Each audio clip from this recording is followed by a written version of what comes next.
সারা পৃথিবীতে খেলাধুলায় হচ্ছে টেলিভিশন সত্ত্ব আয়ের এবং সমৃদ্ধির একটা বিরাট জায়গা। বাংলাদেশ ক্রিকেট বোর্ডের কাছে টেলিভিশন সত্ত্ব চিরকাল একটা উৎপাতের জায়গা। মানে একবার আমরা এক একটা চুক্তি করে ফেলি, সেই চুক্তি শেষ পর্যন্ত একটা ভোগান্তিতে পরিণত হয়।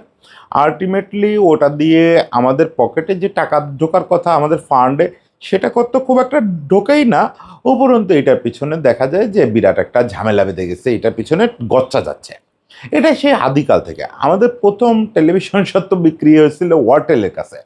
সেই ওয়ারটেলের কাছে পাওনা আদায় করতে আমাদের ডিরেক্টরদের এই মালয়েশিয়া হংকং ছোটাছুটি করতে যে টাকা খরচ হয়েছিল তাও আদায় হয় নাই। এরকম সব বিকট ঘটনা আমাদের টেলিভিশন সত্ত্বের ইতিহাস জুড়ে চলতেছে। সর্বশেষ গত কয়েক বছর ধরে শুরু হয়েছে রিয়েল ইম্প্যাক্টের একটা দাপট। দুবাই ভিত্তিক একটা ইন্ডিয়ান প্রতিষ্ঠান রিয়েল ইম্প্যাক্ট, দুর্দান্ত প্রতিষ্ঠান, খুব হাই প্রোফাইল একটা প্রতিষ্ঠান। কিন্তু বাংলাদেশে তারা একটা ভাঙাড়ির ব্যবসা করে। আমরা বলি না ভাঙাড়ির ব্যবসা, বাংলাদেশে কিছু ভাঙাচোরা যন্ত্রপাতি রেখে গিয়ে এটা দিয়ে বাংলাদেশের হোম সিরিজগুলো করে। ফলে লোকজন মহাক্ষিপ্ত, মহাক্ষিপ্ত। এই টিভিতে যে যাচ্ছে তাই প্রোডাকশন দেখা যায়। একই সঙ্গে অস্ট্রেলিয়া ইংল্যান্ড সিরিজ দেখতেছেন, আপনি আইপিএল দেখতেছেন, ওয়ার্ল্ড ক্লাস সব জিনিস দেখতেছেন। বাদ দেন আফগানিস্তান লিগেরও যে টেলিকাস্ট লেভেল, যে প্রোডাকশন লেভেল, স্বাভাবিকভাবেই বাংলাদেশের হোম সিরিজ দেখলে আপনার মেজাজটা খারাপ হবে। আপনি পরিষ্কার বুঝতেই পারবেন না বলটা সুইং করলো না মুভ করলো না কি করলো, বুঝতেই পারবেন না। এত ঘোলা ঘোলা একটা বাজে প্রিন্ট, বাজে গ্রাফিক্স। এখন এই জিনিসটাতে আমাদের আবার যে মূল্য দিতে হয়, সেটা আইপিএল ওয়ালারা তাদের প্রোডাকশানে যে টাকা দেয় তার চেয়ে বেশি দিতে হয়। আমরা কি কারণে এইসব চুক্তি করি, এই রহস্যের কোনো শেষ নাই এবং এ থেকে মুক্তিও ঘটে না। এই যে 5ই আগস্টের পরে আমাদের দেশে অনেক পরিবর্তন হলো, অলমোস্ট আমরা প্রায় সব ইন্ডিয়ান জিনিস ত্যাগ করলাম, কিন্তু রিয়েল ইম্প্যাক্টকে ত্যাগ করতে পারি নাই। রিয়েল ইম্প্যাক্টের সঙ্গে চুক্তিটা নাজমুল হাসান পাপনে বোর্ড করে গেছেন, কিন্তু এরপরে যে দুজন প্রেসিডেন্ট আসছেন, দুজনই খুব উৎসাহী রিয়েল ইম্প্যাক্টকে ধরে রাখতে। এই রহস্যের কারণ কি কেউ জানে না। রিয়েল ইম্প্যাক্ট যাতে টিকে থাকে সেজন্য বোর্ডের রীতিমতো কয়েকজন পাওয়ারফুল সদস্য তাদের শক্তি প্রদর্শন করেন। রিয়েল ইম্প্যাক্টের চেয়ে অনেক কম দামে আমরা এমিরেটসের একটা প্রতিষ্ঠানকে দিয়ে এই যে বিপিএলটা করালাম। তারা আগ্রহও দেখাইছিল সামনের সিরিজগুলো করার জন্য, কিন্তু গতকালকের আগ পর্যন্ত বিসিবি এ বিষয়ে খুব একটা হেলদোল করে নাই। পরে একটু দেশের ভিতরে হইচই হলো, ভক্তরা ফেসবুকে লেখালেখি করলেন যে কেন আবারও রিয়েল ইম্প্যাক্ট, কেন পিপিটি না। পিপিটি একটা দুর্দান্ত প্রোডাকশন দিয়ে গেল বিপিএলে, পিপিটি না কেন, এইসব চাপাচাপিতে গতকাল থেকে বিসিবির ভেতরে একটু আলোড়ন শুরু হয়েছে। বিসিবি একটা সেকেন্ড থট দিচ্ছে। বলা যায় যে এখন আমরা রিয়েল ইম্প্যাক্টের খপ্পর থেকে মুক্তি পেলেও পেতে পারি। আমি জানি না সেই মুক্তিটা শেষ পর্যন্ত হবে কি না, কিন্তু আমি একটু রিয়েল ইম্প্যাক্টটা নিয়ে কথা বলতে চাই, যে তাদের এত ইম্প্যাক্ট আসলো কোত্থেকে, এই জিনিসটা নিয়ে আজকে একটু কথা বলতে চাই। দেখেন, প্রোডাকশন হাউস হিসেবে রিয়েল ইম্প্যাক্টের নিন্দা করার কোনো সুযোগই নেই। রিয়েল ইম্প্যাক্ট আসলে টপ ক্লাস একটা প্রোডাকশন হাউস, টপ ক্লাস, এবং তাদের ইকুইপমেন্ট স্ট্যান্ডার্ড, তাদের ক্রুদের স্ট্যান্ডার্ড আসলেই অনেক উঁচু। তাই যদি না হয় তারা আইপিএল, এএফসি কাপ, দিন দুনিয়ার বড় বড় স্পোর্টস ইভেন্ট প্রোডাক্ট করতেছে। এছাড়া ইন্ডিয়ার আপনি যত বড় বড় রিয়েলিটি শো দেখেন, ধরেন ইন্ডিয়ান আইডল, বিগ বস, তারপরে সত্যমেব জয়তে আমির খান যেটা করলেন, সহ ইন্ডিয়ার যত বড় বড় রিয়েলিটি শো আছে প্রায় সবগুলোর প্রোডাকশান ওরা করে। ফলে ওদের প্রোডাকশান খারাপ এবং ওদের যোগ্যতার ঘাটতি আছে এই কথা বলার কোনো সুযোগই নেই। তাহলে বাংলাদেশে আমরা এই থার্ড ক্লাস প্রোডাকশান দেখি কেন? বাংলাদেশের রিয়েল ইম্প্যাক্ট যে প্রোডাকশান দেয়, এটা গত কয়েক বছর ধরে যারা হোম সিরিজ দেখতেছেন তারা তো ভালোই টের পাচ্ছেন। নিচে একটা একেবারে খ্যাত ক্লাসের গ্রাফিক্স, অ্যানিমেশনটা খুব পুয়ার, ভিতরে তেমন কোনো গ্রাফিক্যাল প্রেজেন্টেশন নাই, গ্রাফিক্যাল স্ট্যাটিস্টিক্যাল তেমন কোনো প্রেজেন্টেশন নাই। আর আজকাল তো অন্যান্য জায়গায় কি চমৎকার সব জিনিস হয়, ওই যে ড্রোন ক্যামেরাটার সঙ্গে এই ক্যামেরা সিঙ্ক্রোনাইজ এত সুন্দর, মনে হয় যে ডাইরেক্ট আকাশ থেকে এসে পিচে ক্যামেরা ঢুকে গেছে। কি অসাধারণ সিঙ্ক টিঙ্ক হয় না? আরে ভাই, সেগুলো তো বালাই নাই, বরং আপনি দেখেন একটা গোলা গোলা ছবি, আপনার মনে হয় যে বিটিভির 60-এর দশকের কোনো ক্যামেরা দিয়ে প্রোডাক্ট করতেছে। এটা কেন হয়? যারা বিশ্বের অন্যান্য জায়গায় ওয়ার্ল্ড ক্লাস প্রোডাকশান দিচ্ছে, ওরকম লেভেলের কাজ করতেছে, আইপিএল বানায় আসছে তারা এক সময়, সেই প্রতিষ্ঠানটা কেন বাংলাদেশে এরকম করে? এটার কারণ হচ্ছে বাংলাদেশ কর্মকর্তাদের প্রশ্রয়। আমি প্রায় একটা কথা বলি যে পৃথিবীর সবচেয়ে ভালো প্রতিষ্ঠান, মাল্টিন্যাশনাল প্রতিষ্ঠানও বাংলাদেশে আসলে শিখে যায় যে এই জায়গাটায় একটা অসাধুতা করার সুযোগ আছে, নিম্নমানের জিনিস দেওয়ার সুযোগ আছে। আপনি বাজারে গেলে এই জিনিসটা টের পাবেন।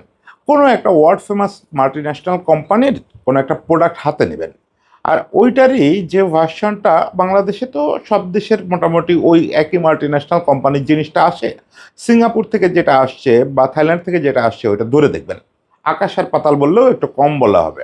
একই প্রোডাক্ট, একই ব্র্যান্ড, একই কোম্পানির তৈরি। তারা জানে যে এইখানে যাচ্ছে তাই করার সুযোগ আছে, এইখানে তাদের যে কর্মকর্তাদের নিয়োগ দেয় তারা যাচ্ছে তাই উৎসাহ দেয়। ফলে আমাদের এখানে ক্রিকেট বোর্ডের ওই সুপারভাইজিং নেই।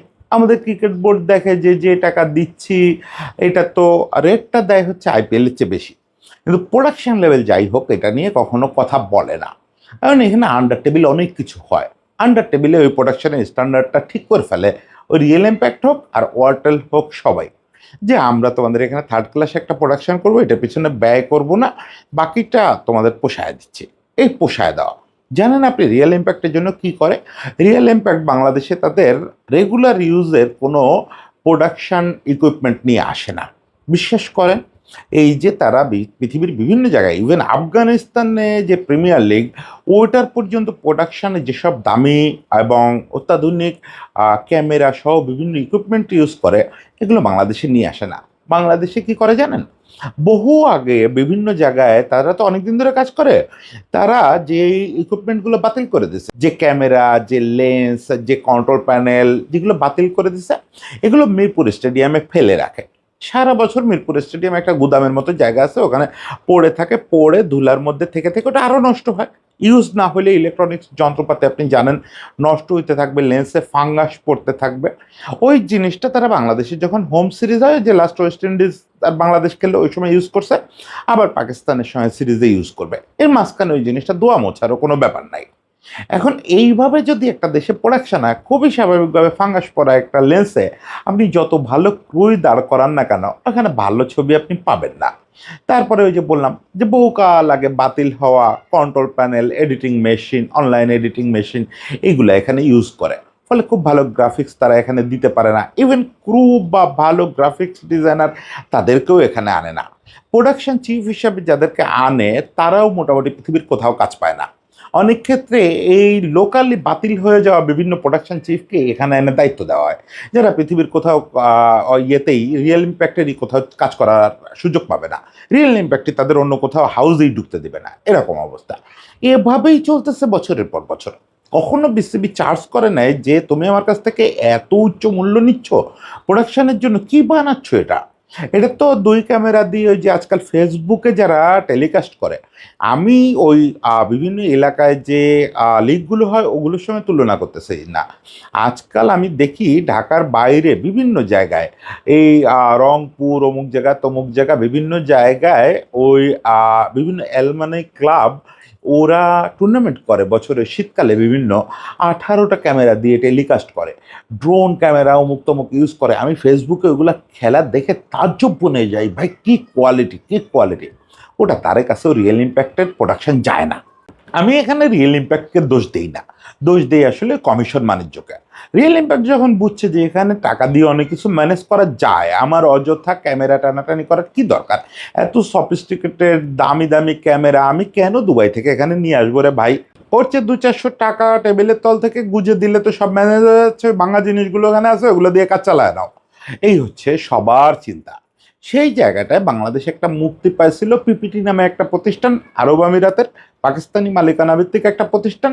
ওদের আবার সুবিধা হচ্ছে কি, ওদের খারাপ ইকুইপমেন্ট ইউজ করার সুযোগই নেই। কারণ ওরা মূলত হচ্ছে আবার প্রতিটা অ্যাসাইনমেন্টে ইকুইপমেন্ট ভাড়া করে। ওরা বাংলাদেশের লাস্ট বিপিএলটা করলো, এবং বিপিএল আপনি দেখছেন, লাস্ট বিপিএলে আমাদের প্রোডাকশন যথেষ্ট ভালো হয়েছে। হ্যাঁ, একেবারে এখনই বিগ ব্যাশ স্ট্যান্ডার্ড বা আইপিএল স্ট্যান্ডার্ড তো আমরা আশা করতে পারি না। সত্যি কথা হচ্ছে অত টাকাও আমরা দিতে পারি না, যতই বলি যে আমরা ইয়েকেও রিয়েল ইম্প্যাক্টকেও আইপিএলের চেয়ে বেশি টাকা দেয়, ওটা তো কথার কথা, সত্যি সত্যি তো অত টাকা দিতে পারি না।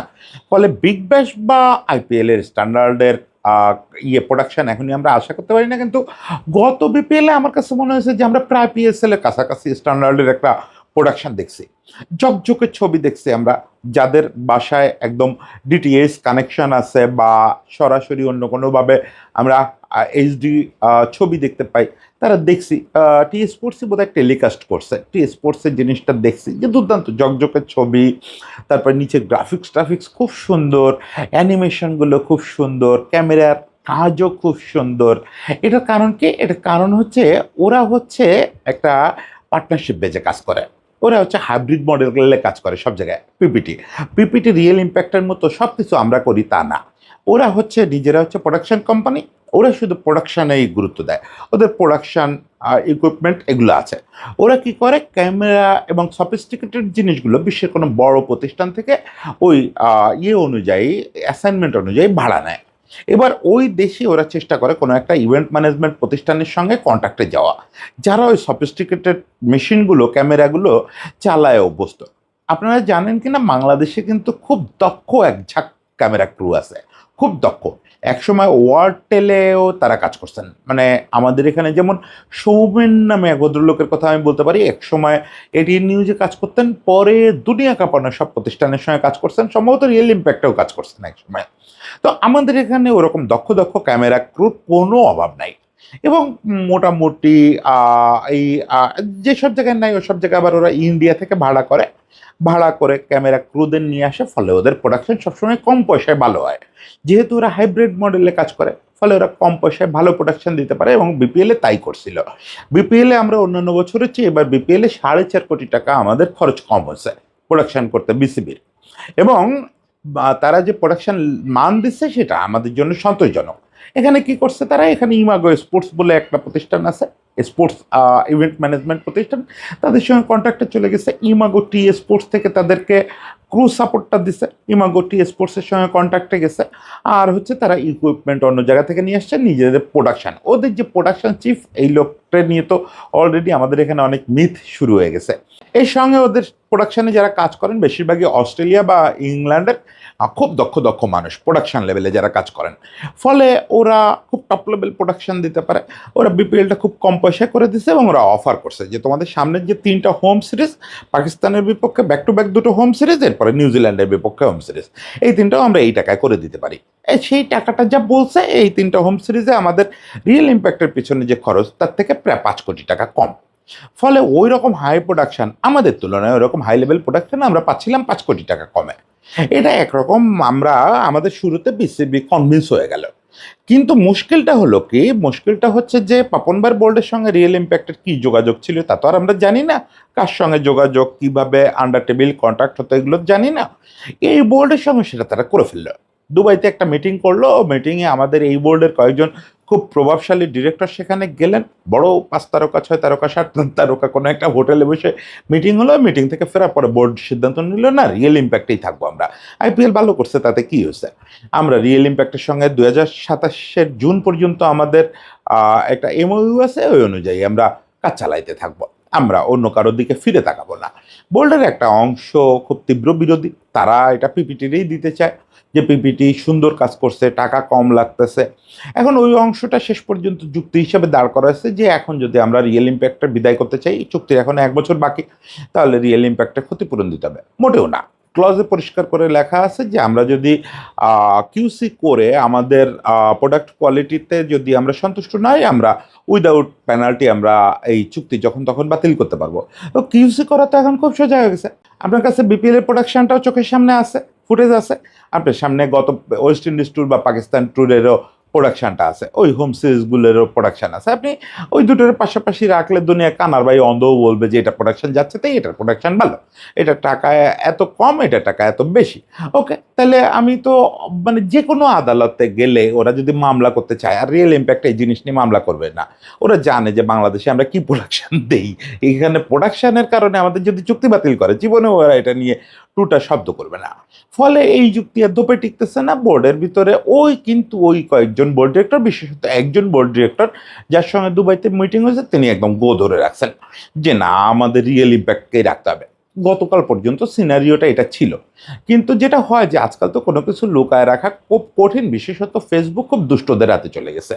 দুষ্ট মানে এই যে জেনজি জেনারেশন, এরা কিছু একটা জানতে পারলে সব গ্রুপে লেখালেখি টিকি করে একটা জনমত তৈরি করে ফেলে, এবং এইটার জন্য মানে কোনো মনের মতো করে কোনো অসাধুতা করা যায় না দেশে। এটা খুব খারাপ একটা ব্যাপার হচ্ছে। গত কয়েকদিন ধরে ফেসবুকে খুব লেখালেখি হচ্ছে, দু একটা মিডিয়াতেও আসছে বিষয়টা, যে রিয়েল ইম্প্যাক্ট কেন এরপরেও আছে। আমি তো গত 3-4 দিন ধরে বা আরও বেশি সময় ধরে রিয়েল ইম্প্যাক্টটা নিয়ে রাগারাগি স্পোর্টস গ্রুপগুলোতে অনেক আগে থেকেই দেখি। তার ভেতরে গত 3-4 দিন ধরে খুব ক্ষোভ প্রকাশ হচ্ছে যে পিপিটির এত সুন্দর প্রোডাকশন রেখে আমরা কেন বেশি টাকা দিয়ে রিয়েল ইম্প্যাক্টকে করাবো। এই তোলপাটটা বিসিবি একটু গায়ে নিতে বাধ্য হয়েছে।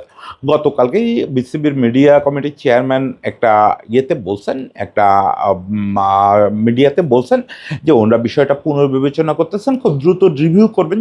খুব বেশি টাইম অবশ্য নাই, মার্চই পাকিস্তানের বিপক্ষে সফর, ওনারা হয়তো রিয়েল ইম্প্যাক্টের সঙ্গে থাকবেন না।